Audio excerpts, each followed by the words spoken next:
যে ব্যবসায়ী মানে হচ্ছে কর ফাঁকিবাজ, ব্যবসায়ী মানে হচ্ছে আমরা দুর্নীতি করি, ব্যবসায়ী মানে হচ্ছে আমরা ব্যাংকের টাকা মেরে দিই ইত্যাদি ইত্যাদি।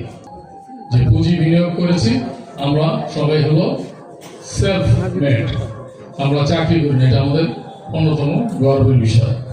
কিন্তু সমাজে যে চিত্র সেটা হচ্ছে এই বাস্তবতা, সেটা হচ্ছে এই যারা ব্যবসা আমরা করি, যারা আমরা শিল্প পরিচালনা করি, আমাদের মূল্যায়ন কিন্তু ওইভাবে করা হয় না। দেখা যায় হয়রানি করা এবং আমাদেরকে ভিন্নভাবে পোর্ট্রেট করা, চিহ্নিত করা।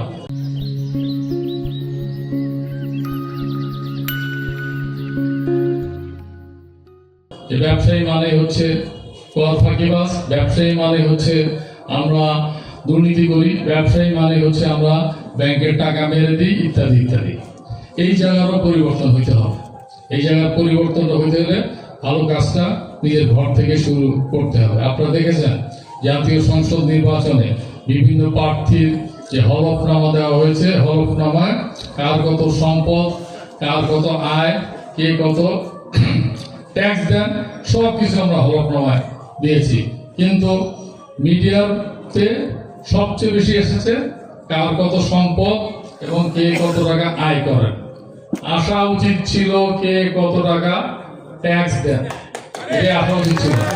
দুর্ভাগ্য আমাদের মিডিয়ার, আমি খুব প্রশ্ন করেছিলাম বাংলাদেশের সবচেয়ে জনপ্রিয় মিডিয়ার ভাইকে, বলেছিলাম যে আমার ব্যাপারে নিউজ, আমাদের নিউজটা করলেন, আমার কত সম্পদ আছে সেটা বললেন, আমি বছরে কত টাকা আয় করি সেটা বললেন, আমি বছর কত টাকা ট্যাক্স দিই সেটা তো বললেন না।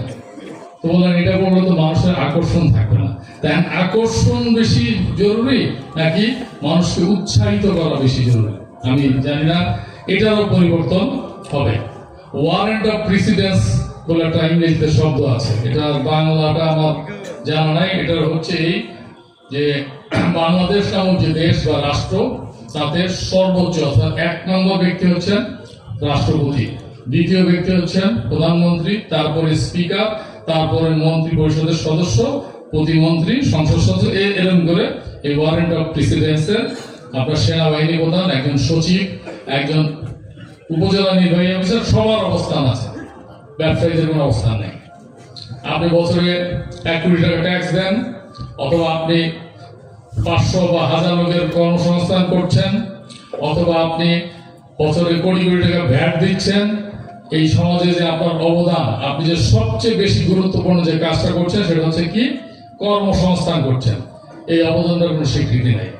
আমি বিভিন্ন ফোরামে, আমি যখন বিজেপি পরিচালক ছিলাম, আমি প্রেসিডেন্ট হওয়ার পরেও এফবিসিআই বর্তমানে নাই, আমি বলেছি ওয়ারেন্ট অফ প্রেসিডেন্সে একজন ব্যবসায়ী বা একজন শিল্প উদ্যোক্তার অবস্থান থাকতে হবে। কেন একজন ব্যবসায়ীকে ওই উপজেলা নির্বাহী অফিসারকে যে হুজুর হুজুর স্যার বলতে হবে? অবশ্যই বলবো যদি আমার অবদান তার চেয়ে কম হয়। আমার অবদান যদি হয় আমি 500-1000 লোকের কর্মসংস্থান করেছি,